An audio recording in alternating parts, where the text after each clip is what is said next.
수고하고 무거운 짐 진 자들아 다 내게로 오라. 내가 너희를 쉬게 하리라. 주의 음성 듣고 나온 주의 자녀들을 하나님 오늘 이 시간 축복하여 주시옵소서.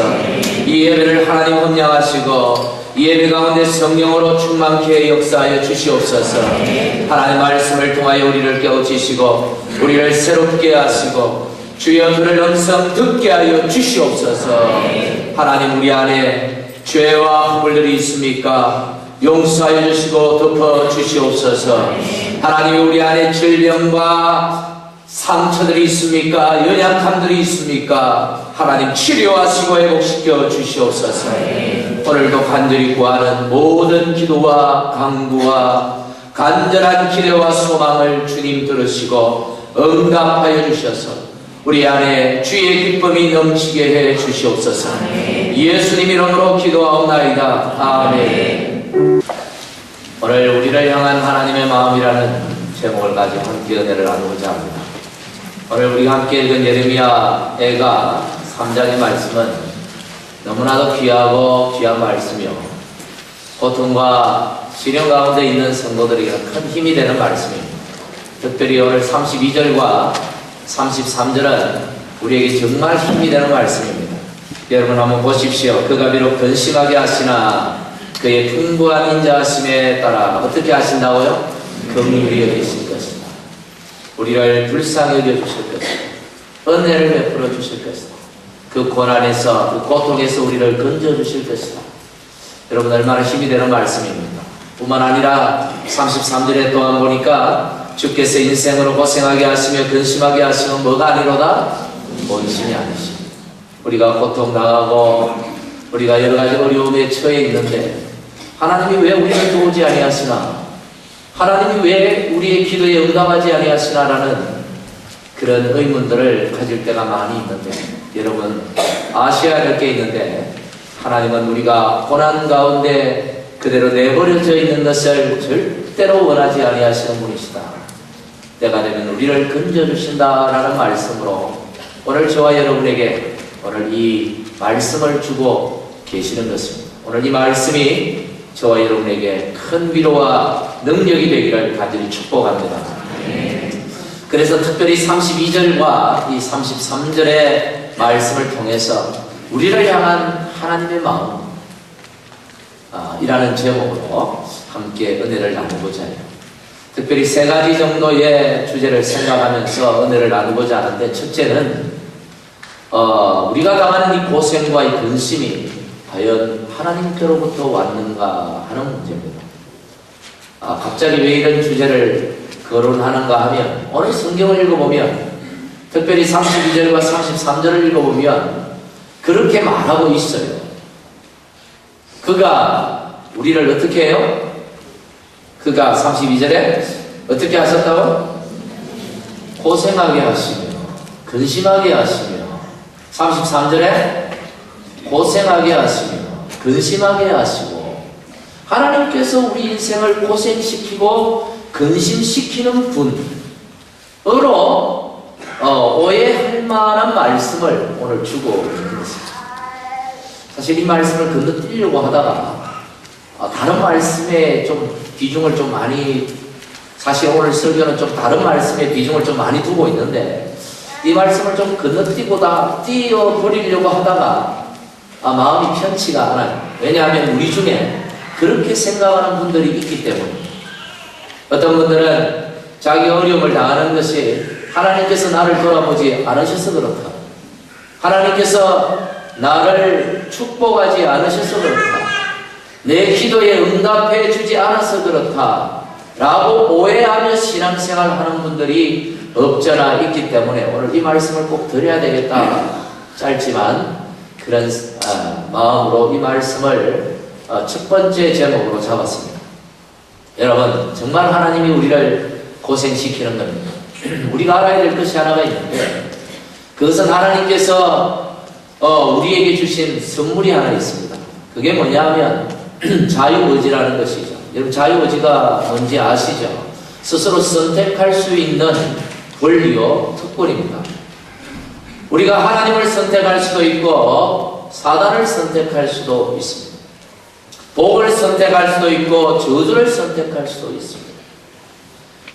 하나님께서 우리 인생이 이 선택할 수 있는 이 능력인 이 자유의지를 왜 주셨는가? 그로 인해서 우리 인간이 어떻게 되었습니까? 죄를 선택하고 그만 그들이 하나님을 떠남으로 인하여 인생에게 엄청난 고통이 찾아오는 것이죠. 하나님, 차라리 그거 주지 않았다면 좋았을걸.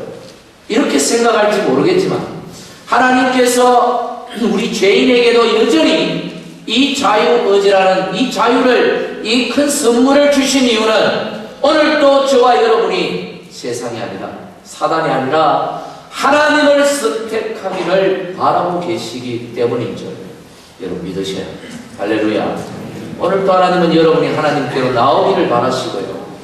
오늘도 하나님의 은혜의 자리로 나오기를 바라고 계시고 다른 것 찾지 아니하고 하나님 찾기를 하나님은 기다리고 계십니다.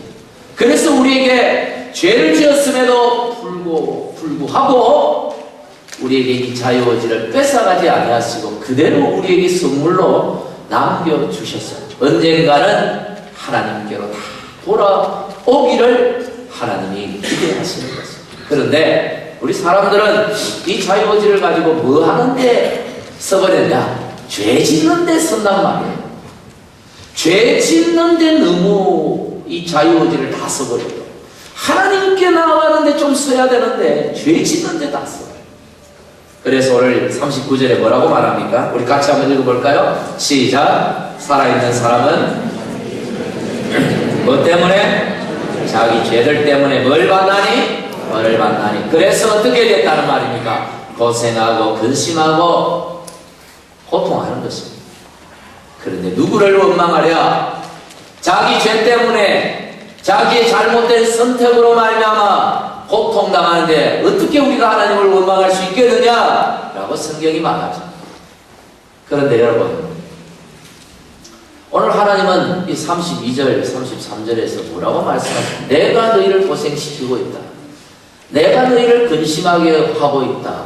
왜 이렇게 말씀하실까? 헷갈리게, 오해할 만큼. 여러분, 이 중에 부모님들이 많이 계시죠.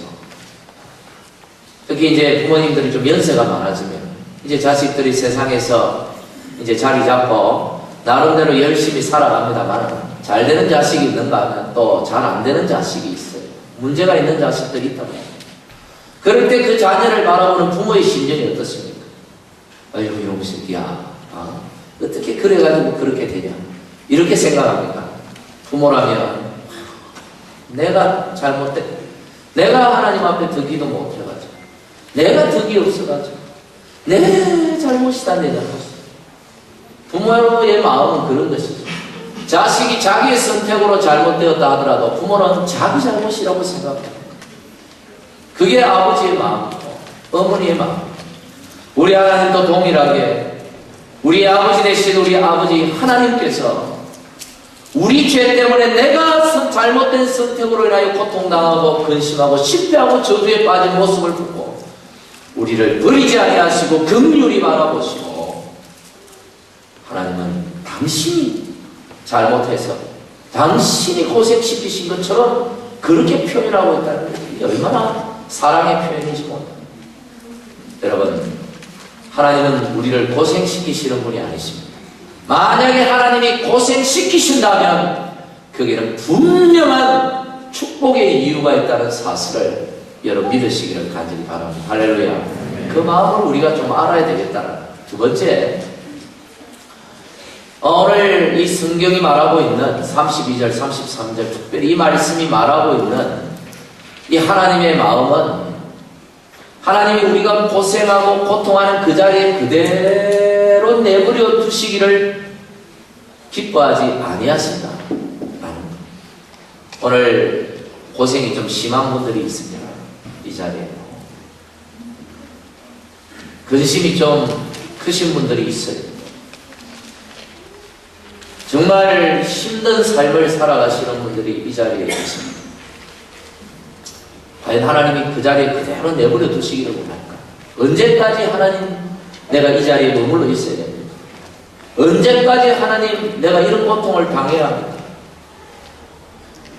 여러분, 하나님은 그 자리에 그대로 두기를 원치 아니하시다. 33절에 이것은 뭐가 아니다? 하나님의 본심이 아니다. 하나님은 절대로 우리가 고통 가운데 있는 걸 원치 않으신다. 우리를 행복으로 인도하기를 원하시고 평강 가운데로 인도하시기를 원하시고, 하나님은 선하시기에 우리를 선한 길로 인도하기를 원하시지 절대로 그 자리에 그대로 머물러 두지 아니하시는 분이시다. 그럼에도 우리가 이대로 오랜 시간이 지났음에도 여전히 고생과 근심의 자리에 있는 이유는 하나님의 뜻이 있기 때문에, 하나님의 뜻이 있기 때문이라는 걸 여러분 믿으셔야 합니다. 특별히 오늘 이 33절의 말씀 중에 보면 하나님께서 인생으로 고생하게 하시며 인생으로 근심하게 하시며, 인생이라는 말입니다. 이 인생이라는 말이 과연 누구를 지칭하는 말일까요? 믿는 사람들만 의미하는 단어일까요? 아니면 세상 모든 사람, 믿든 안 믿든 모든 사람을 포함하는 말일까요? 여기에서는 분명하지가 않아요, 사실. 인생으로 하나님이 믿는 백성들에게 그렇게 말했을 거니까 믿는 사람들에게 해당되는 말이겠지 싶지만, 다른 성경들을 좀 보면 이 말씀이 모두를 포함하고 있구나. 믿든 안 믿든 하나님은 긍휼을 베푸시는 하나님, 이렇게 우리가 이해할 수가 있습니다. 누가복음 특히 6장 35절에 보면 이런 말씀이 있습니다. 맨 마지막 줄에 그는 시작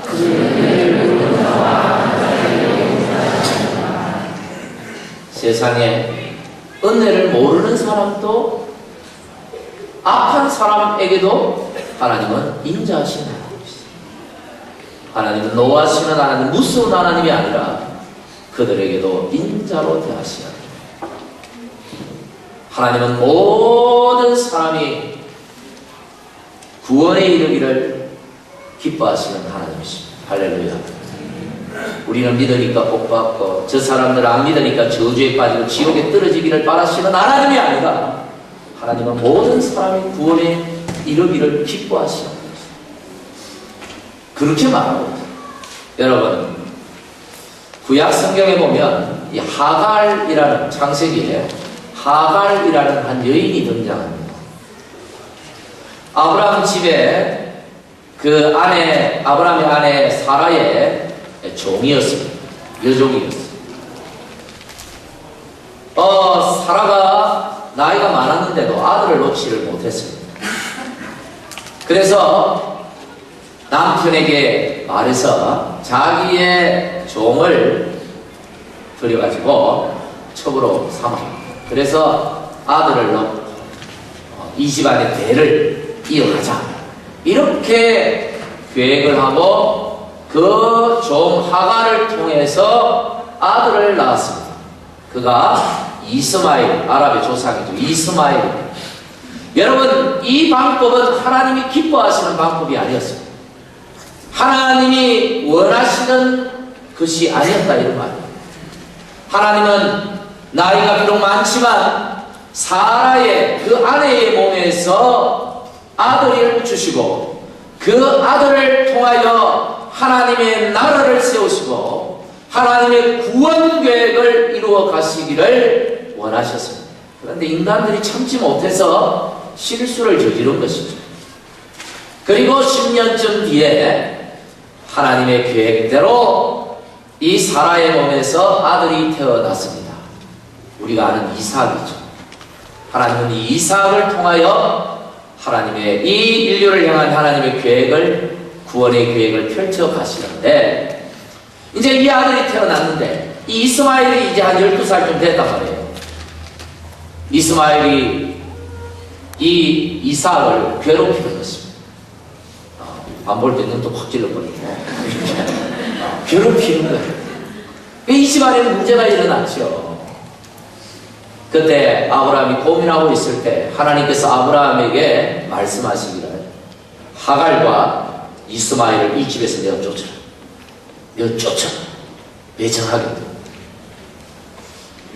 여러분, 이것을 우리가 단순히 인간적인 면에서 보지 말고 이 성경에 흐르는 이 신학적인 맥락에서 본다면 이 하갈과 이스마엘은 선택받지 못한 백성입니다. 하나님의 은혜와 상관없는 백성입니다. 하나님께 버림받은 백성입니다. 반대로 사라와 이 이삭은 선택받은 백성이요, 하나님의 은혜의 백성이요, 하나님께서 기뻐하시는 하나님의 백성이죠. 어쨌든 이 하갈과 이 이스마엘이 쫓겨났어. 브엘세바라는 그 험한 광야에서 물이 다 떨어져가지고 목이 말라 아이가 죽어가는 거예요.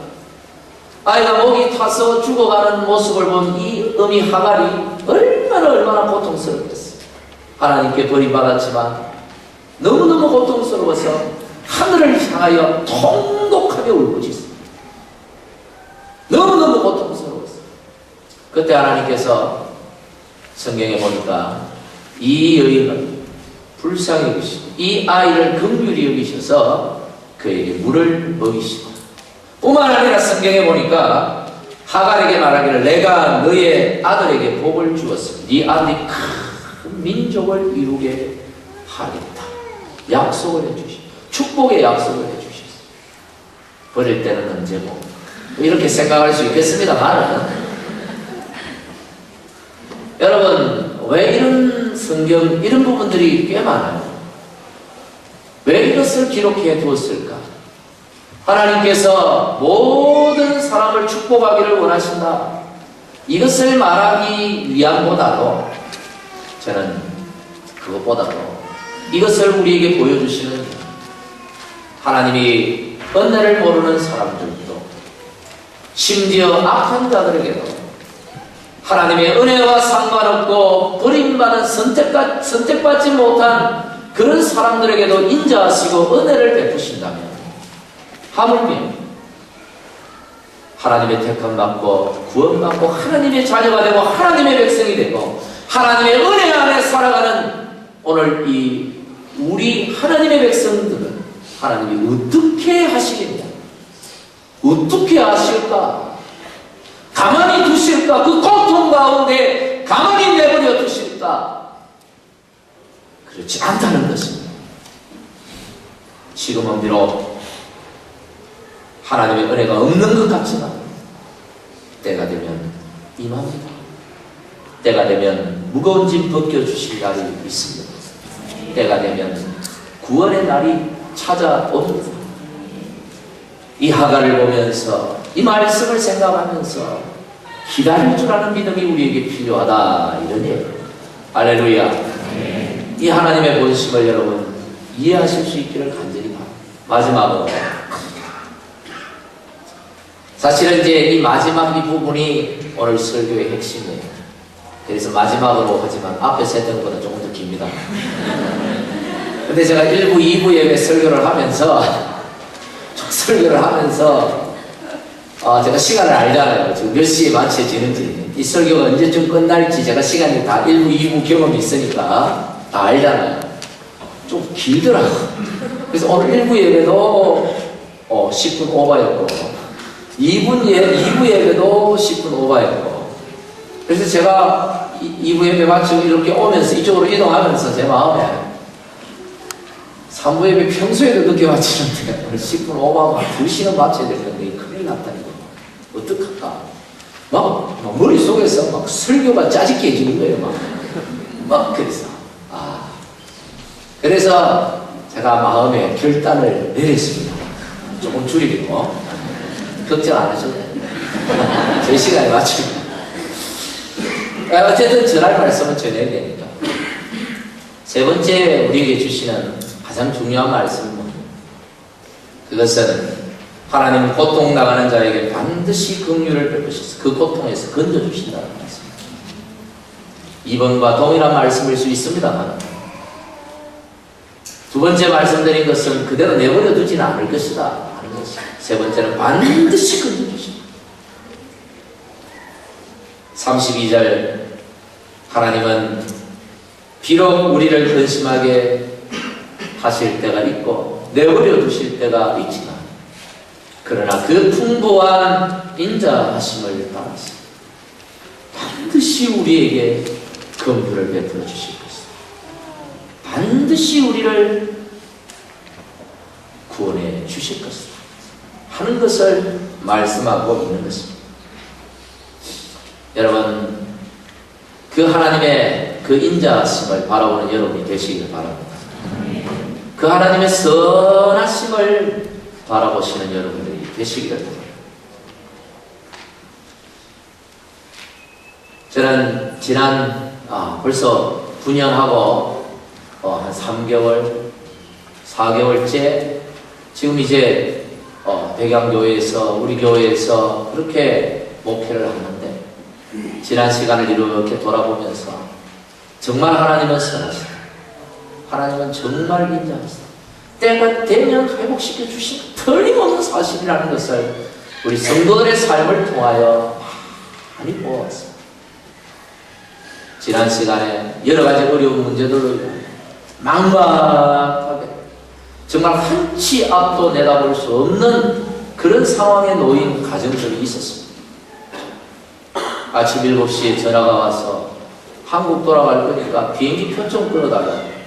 어떻게 표를 끊는지도 몰라가지고 그러는 분도 있었고, 아침 7시에 신방을 와서 밤 11시에 신방을 마친 적도 있었고, 정말 딱하고 정말 힘든 사정에 있는 분들이 참 많았어요. 그런데 지난 세월을 쭉 보니까 하나님이 도우시는, 하나님이 때가 되면 고치시고, 때가 되면 바꾸시고, 때가 되면 복을 주시고, 때가 되면 이루게 하시고, 때가 되면 하나님께서 구원하시는 그 하나님의 손길들을 얼마나 많이 보았는지. 할렐루야. 꼭 집을 사고 안 사고가 중요한 건 아니지만, 처음에 왔을 때 집 가진 분이 4분인가 밖에 없던데 지금은 집 안 가진 분들이 저 들어오는 것 같아요. 집을 한 채가 아니고 2채가 사는 분들이 생기고, 우리가 물질로 평가할 수는 없지만 종종 얘기합니다만 너무 확연하게 표가 났어. 맨날 주차장에 공포차밖에 없었는데 어떻게 그렇게 좋은 차들이 저렇게 많은지. 우리가 세상 물질적인 것만 가지고 얘기할 수 없지만 사실 눈에 보이는 게 그런 것들입니다. 오늘도 지금 많이 힘든 분들이 있습니다. 한치 앞도 내다볼 수 없는 분들이 지금 우리 가운데 있습니다. 그러나 저는 믿습니다. 지금은 몰라요.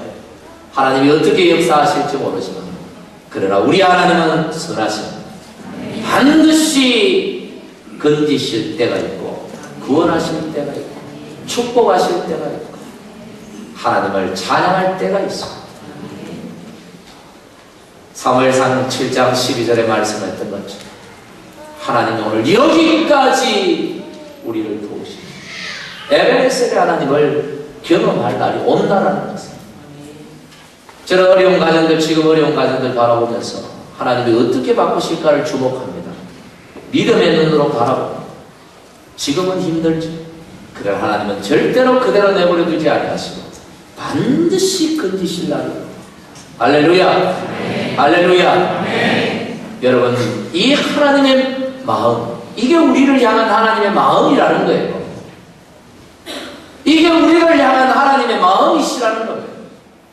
물론 여기에 나오는 것이 꼭 물질적이고 현세적인 축복만을 얘기하는 것은 아닙니다. 성경에 말하는 축복들은 다분히 현세와 미래를 동시에 얘기하고 있어요. 우리가 구원받았다 할 때 우리가 오늘 구원받은 것만 얘기하지 않습니다. 내가 구원받았소 할 때는 과거로부터 우리가 구원을 받았고, 현재에 우리가 구원을 받았고, 미래에 우리가 구원을 받은 것, 이것을 한 번에 우리는 구원받았다 이렇게 말합니다. 과거는 지나간 것이니까 오늘의 축복은 결국 내일과 연관이 되어 있고, 결국 내일의 축복 또한 오늘과 연관성이 있다, 이런 말이에요. 하나님은 이미 우리에게 복을 주셨습니다. 할렐루야. 네. 천국에 영원한 복을 주셨어요. 이 땅에 아무리 복을 많이 받아도 우리의 복은 저 나라에서, 천국에서 완성되게 될 것입니다. 그날에 주시는 그 영광은 좋기 그 어떤 것으로도 비교할 수 없다고 그랬어요. 하나님 나라 이룰 때 우리는 하나님이 주시는 놀라운 복을 누릴 것입니다. 미래에 우리는 이미 복 받은 자들입니다. 그렇기 때문에 오늘 우리가 어떤 삶을 살든 오늘 우리는 복 받은 자들임에 틀림없는 것입니다. 할렐루야. 그래서 성경의 복은 다분히 이렇게 미래와 연관이 있다. 그래서 오늘 물질이 좀 많다고 복 받았다, 이걸로 복을 얘기하는 것이 아니라 우리는 이미 복 받은 사람이기 때문에 때때로 우리에게 고난이 있고 고생이 있고 근심이 있어도 우리는 복 있는 사람이요 축복의 사람이요 그 나라를 바라보는 한 우리는 주의 복을 누리며 살아가는 하나님의 백성들이다, 이런 얘기죠. 여러분, 하나님은 우리를 축복하기를 원하시고 이미 우리를 축복하셨다고 말씀합니다. 그렇다면 우리가 이런 하나님의 백성이라면, 이런 하나님의 마음을 우리가 이해한다면 우리가 어떻게 살아가야 할까? 오늘 우리가 어떻게 살아가야 할까? 결국 우리의 숙제이죠. 오늘 우리의 삶을 어떻게 살아가야 할까? 그것을 보여주는 것이 오늘 28절, 29절, 30절입니다. 사실 이 말씀은 28, 29, 30절을 한 번에 딱 띄워줘야 되는데 제가 한 번에 띄워달라고 28, 29, 30이라고 딱 적어줬는데 우리 눈이 좀 어두우신 분들을 위해 좀 글자를 키운다고 한 절씩 떼어놨네요. 다음부터는 참고하시길 바랍니다. 붙여놔야 다 기회가 되는데 떼어놔서 어쩔 수 없어요. 혼자 앉아서 잠잠할 것은 주께서 그것을 그에게 배우셔서 이게 뭔 얘기일까? 29절 한번 볼까요? 29절도 그대의 입을 땅에 티끌에 댈지어다 혹시 소망이 있을지요. 30절 자기를 치는 자에게 뺨을 돌려대어 치욕으로 배불릴지어다. 이게 뭔 얘기인지 잘 몰라요. 저도 처음에는 이 말씀이 도대체 뭔 얘기일까 잘 몰랐어요. 근데 영어 성경을 보니까 이 세 절이요 아주 특이한 부분이 있더라고요. 특이한 부분. 뭐냐면 앞부분에 28, 29, 30절 각 절에 영어 성경 있는 분들 있죠 지금. 뭐가 어떤 NIV let him 이렇게 시작을 해요. 다른 한글 성경은 잘 구분이 안 되는데 영어 성경을 보니까 이 세 절이 어떤 이 똑같은 어떤 이 포맷으로 그렇게 말하고 있어요. let him 주주 let him 무슨 말입니까? 그 사람 그렇게 하도 그냥 내버려 둬라 이런 얘기죠. 버려둬라. 그냥 그대로 두라. 그대로 두라. 나 그대로 둬라. 괜찮다. 그대로 두라는 거예요. 요걸 그래서 이 말씀을 조금 다르게 이제 요걸 가지고 좀 해석을 해보면 28절 같은 경우에는 혼자 앉아 있는데 잠잠하게 둬라. 그대로 둬라. 놔두라. 잠잠하게. 29절은 입을 티끌에 대이고 있는데 입을 머리 얼굴을 갖다가 땅에 쳐박고 있는데 그대로 두라. 그냥 이 쳐박고 있도록 두라. 지금 뭔 얘기인지 잘 모르시겠죠. 누군가가 내 뺨을 치려고 그냥 뺨을 탁 이렇게 손을 들고 치려고 하는데 얼굴을 피하지 말고 그대로 그쪽을 향하도록 부어서 치욕으로 배불려라. 아예 말 치욕을 배부르게 먹어버리라. 이런 얘기예요. 뭔 얘기입니까? 왜? 고통을 당하고 고생당하고 모욕을 당하고 억울한 일을 당하고 힘든 일을 당하는데도 그대로 두라는 거예요. 고생 좀 하지 뭐. 내버려 둬. 뭐 고생 뭐 하려면 고생 뭐 한다면 하지 뭐. 억울한 일 뭐 당하려면 좀 당해버리지. 이런 치욕스러운 거 좀 당하면 어때? 이런 얘기입니다. 왜? 31절에 같이 읽겠습니다. 시작. 이는 주께서 영원히 그 상태 그대로 내버려 두지 않을 것이기 때문에. 무슨 뜻이겠습니까? 하나님이 절대로 그 상태 그대로 안 내버려둬.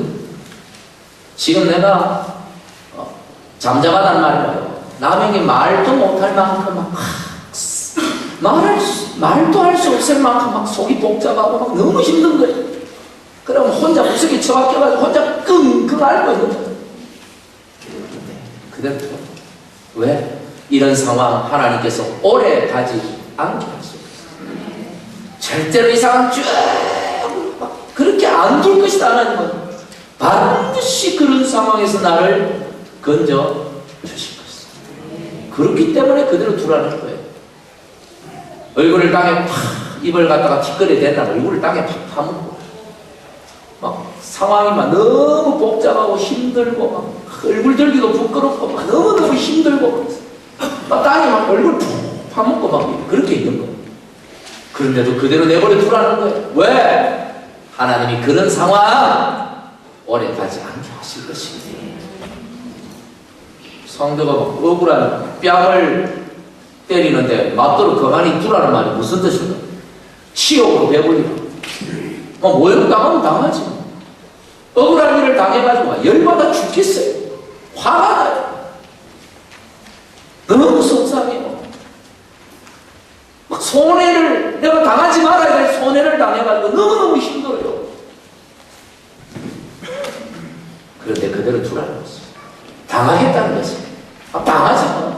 손해 좀 당하지. 억울한 일을 당해보지 마. 왜? 하나님께서 그 상황 가운데 내버려 두지 않을 것을 믿습니다. 반드시 하나님께서 건져 주실 것입니다. 반드시 하나님께서 살려주실 것입니다. 구원해 주실 겁니까? 여러분 아무나 이런 믿음을 가질 수가 없어요. 어떤 사람만이 이런 믿음을 가집니까? 하나님의 마음을 이해하는 자, 우리를 향한 나를 향한 하나님의 마음이 어떠한지를 깨닫는 자만이 우리의 삶 가운데 이런 삶을 살아가시고 고난 가운데, 근심 가운데, 고통 가운데, 상처 가운데, 억울한 일 가운데, 손해보고 여러 가지 힘든 일 가운데 정말 혼자 끙끙 앓는 분들 있을 거예요. 하나님의 마음을 이해하십시오. 하나님은 여러분을 그대로 오래 두지 않을 것입니다. 반드시 당신의 선하심으로 여러분을 그 자리에서 반드시 구원해 주실 것입니다. 반드시 축복해 주실 것입니다. 반드시 회복시켜 주실 것입니다. 반드시 복으로 갚아 주실 것입니다. 할렐루야. 오늘 이 말씀 마음에 새기십시오. 우리 마음에 새기십시오. 고난이 온다고, 힘든 일 좀 닥쳤다고, 억울한 일 좀 당했다고 발발 뛰면서 막 어떡할지 몰라가지고 인간적인 방법 동원해서 더 엉망진창 만들어버리고 믿음이고 나발이고 하고 다 떠나버린다. 여러분 그런 상황 가운데서는 하나님의 역사는 일어나지 않는 것입니다. 참고 기다리고 하나님을 바라보고 하나님의 얼굴을 바라보고 그분의 그 긍휼하심을 기대하는 자, 하나님 반드시 나를 살리시고 건지시고 회복시키시고 축복하실 줄 믿고 하나님을 바라보고 기다리는 자, 그 자에 하나님의 은혜가 임할 것입니다. 축복이 임할 것입니다. 기도하겠습니다. 하나님 감사합니다. 우리 삶에 여러 가지 고난과 고생과 근심과 시련이 끊이지 않고 너무나 힘든 삶을 살아가는 그런 성도들이 많이 있습니다.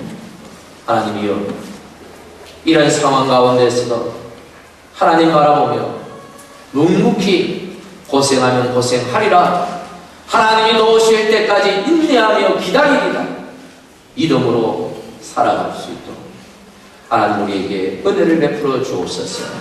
믿음 더하여 주시옵소서. 반드시 하나님께서 살려주실 것을, 회복시켜 주실 것을, 축복해 주실 것을 믿고 담대히 살아가는 주의 자녀들이 다 되게 하여 주옵소서. 예수님 이름으로 기도하옵나이다. 아멘.